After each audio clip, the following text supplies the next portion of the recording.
équilibre et puis cet enthousiasme qui est né aussi, autour de l'équipe de France, sans Karim Benzema, sans cette polémique qui aurait pu intervenir s'il avait été sélectionné. Mais avec la relève de la jeune génération, et vous le disiez, dont Griezmann est un peu le symbole dans cette équipe. Oui, de plus en plus. Alors Vincent, dans votre football pour les nuls et les moins nuls, vous remettez les pendules à l'heure parce qu'on a tous en tête que le foot a été inventé par les Anglais au 19e siècle. Oui. Et en fait, si on cherche la vraie genèse de ce sport, on peut remonter beaucoup plus loin dans le temps. Oh là là, oui, on peut remonter, à l'époque, Ming, 200 ans avant Jésus-Christ chez les Chinois. Si loin que ça. Et oui, c'est ça.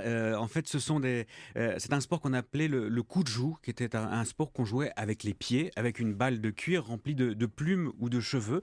Et donc, on jouait à ce kujou en Chine avant Jésus-Christ. Et ce sport-là, le kujou, a été reconnu officiellement comme l'ancêtre du football par notre ami Sepp Blatter, ancien président de la Fédération internationale, qui a même déclaré que Linzi, la ville chinoise où on a vraiment démarré à jouer au kujou, était la ville officielle de la naissance du football. Et les Grecs anciens aussi ont pratiqué une forme de football, dites-vous. Les Grecs anciens, les Romains également. En tout cas, c'est vrai qu'il y a toujours eu une manière de jouer avec un ballon et avec les pieds, Mm. ce qui n'est pas forcément naturel. D'ailleurs, on jouerait plutôt avec les mains.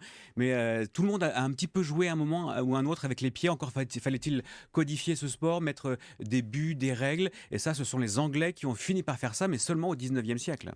Alors, on va revenir sur quelques moments forts que vous évoquez qui ont marqué les euros précédents, puisqu'on est à 4 semaines de cet euro 2016 en France. Je pense notamment à ce but en or qui a permis à la France de remporter Ah oui, l'euro 2000 face à l'Italie. But de Trezeguet, je crois. absolument, Ouais. contre l'Italie. Comment ça s'est passé? Racontez-nous. Oh là là, vous ne vous en souvenez plus, Emmanuel? Enfin, voyons.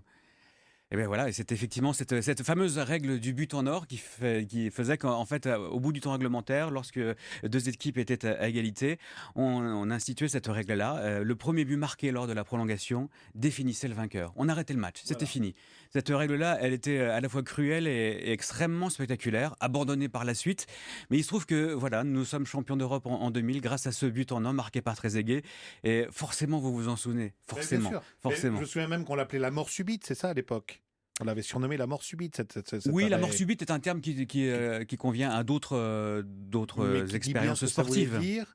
Et petit à petit, il y a une évolution, puisque on est passé du but en or Au but en au but en argent, argent, oui, qui lui-même n'a pas tenu le coup. Le qui but n'a en pas argent, tenu le c'était coup non plus. à la moitié des C'était prolongations. l'euro suivant. Une Ouais. fois qu'on avait marqué un but sur la première mi-temps des prolongations, à ce moment-là, on s'arrêtait à la mi-temps des prolongations, après 15 minutes. Alors, autre événement mémorable et tragique, là, ça se passait lors du Mondial 94 aux États-Unis. C'est ce but contre son camp d'Andrés Eh oui. Escobar qui fut fatal et à l'équipe de Colombie et à Escobar lui-même quelques jours plus tard. Oui, car l'équipe de Colombie à cette époque-là était considérée comme un des outsiders très très sérieux de cette Coupe du Monde des États-Unis. Elle avait réussi vraiment des qualifications très très étonnantes, hein, en battant par exemple l'Argentine. Donc le public et les supporters colombiens fondaient de réels espoirs sur cette sélection.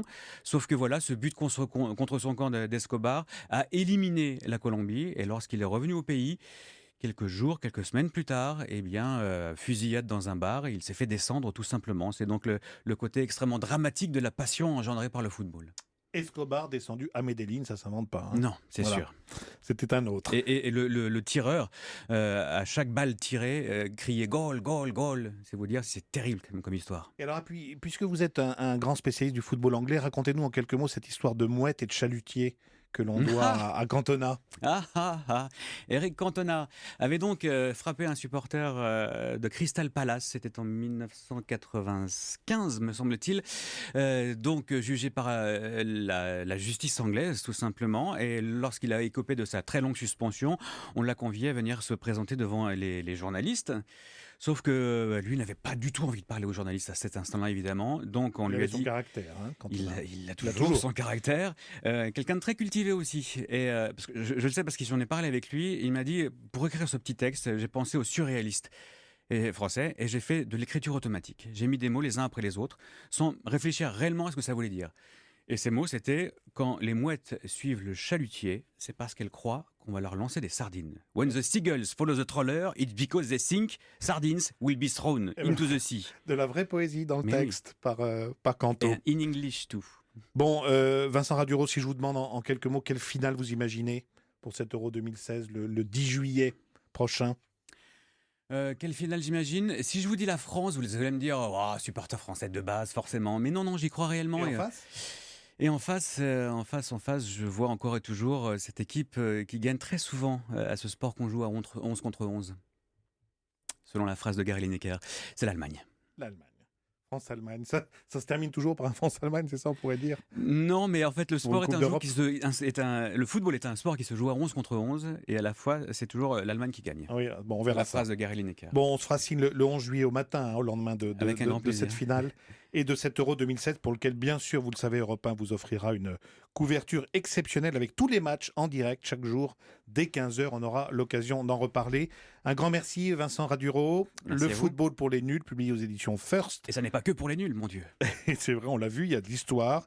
On peut picorer vraiment parce qu'il y a à la fois des rappels historiques, comme on vient de le voir, et puis vous faites des chapitres sur les pratiques, les techniques du foot, Ouais, selon les les plus pays, grands matchs, les plus grands joueurs. selon les équipes et selon les époques. Merci beaucoup. Et c'est tout à fait utile pour savourer ce grand événement qui arrive. Merci.